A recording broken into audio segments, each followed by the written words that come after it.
Hey everyone, and welcome back. Tonight, we're diving into a story that proves sometimes the most terrifying calls are the ones you don't answer.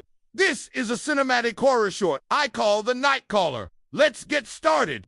Imagine a lone cabin deep in the countryside, sitting under a sky completely devoid of stars. The air is heavy, unnaturally still. As we move closer, the cabin seems to grow, but the world around it just gets darker, swallowed by an inky blackness. Inside, Mia is bathed in the cold, flickering light of a static-filled television screen.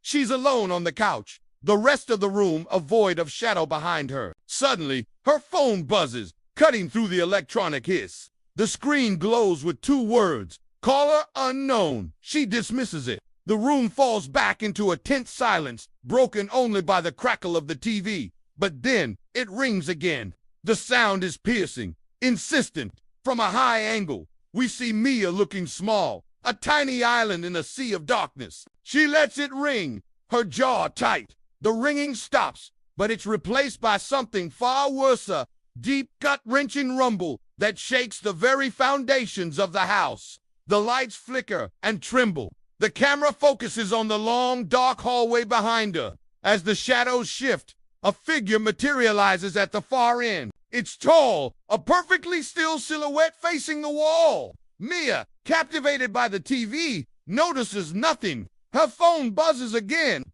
Caller unknown. This time, as the call comes in, the silhouette in the hallway slowly, unnaturally turns its head toward her. We never see a face, just the deliberate, chilling motion. A prickle of unease finally cuts through Mia's focus. She feels it's a cold weight in the air. Her breath hitches. Slowly, she turns to look down the hallway. It's empty. The silhouette is gone. She tells herself it was just a trick of the light, her imagination running wild in the isolated quiet. But then, a quiet creak from above, her eyes dart upward. The camera follows, tilting to the ceiling. It's empty, but as the camera tilts back down, we see it. Something is now crouching just inches behind her couch, its head twitching with spasmodic energy. It's a grotesque parody of a human form, limbs bent at impossible angles. It's so close, yet she has no idea. Her phone vibrates one more time. It's not a call. It's a message from the same unknown source.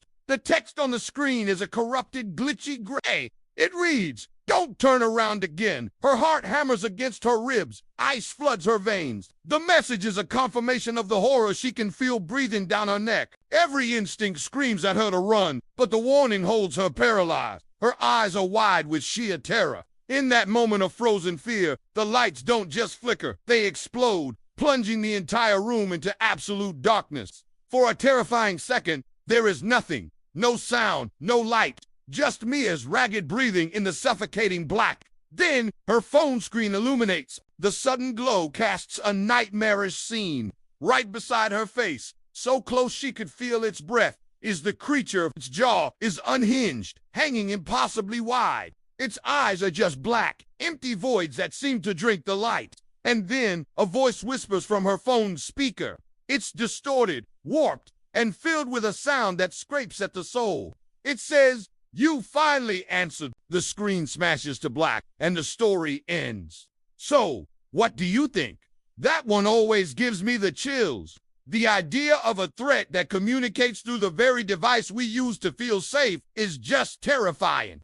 Let me know your thoughts in the comments below. What would you have done in Mia's situation? Thanks for watching. And if you enjoyed this little dose of horror, make sure to like and subscribe for more. Stay safe out there.